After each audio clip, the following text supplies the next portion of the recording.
In trasferta nella Marca per mettere a segno la rapina all'ufficio postale di Lovadina, quando gli uomini del maresciallo di Spresiano Luciano Raffaelli li hanno catturati, avevano il trolley pronto per partire, i due autori del colpo da 15.000 euro di ieri mattina.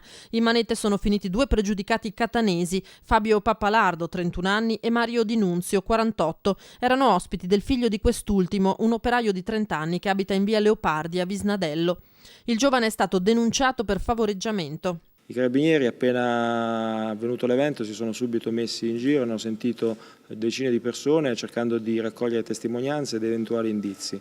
Questo metodo è stato vincente in quanto siamo riusciti in poco tempo a venire a capo di questo evento. Grazie a alcune segnalazioni che avevamo avuto di persone che non erano del luogo, abbiamo potuto indirizzare le nostre indagini verso un punto ben preciso ed individuare un'abitazione nella quale stamattina poi abbiamo fatto una perquisizione che ha dato i suoi frutti. I due sono stati notati mentre rientravano a casa con addosso i ponci colorati usati per il colpo. Nell'abitazione, oltre a 3.500 euro in contanti, parte della refurtiva, una scacciacani e una Colt giocattolo, le armi probabilmente usate a Lovadina anche se nascoste sotto gli impermeabili. Il messaggio è che nella nostra provincia non c'è spazio per questo tipo di attività, perché grazie all'attività nostra molto capillare e anche alla collaboratività della cittadinanza si riesce subito a venire a capo di questo tipo di reati.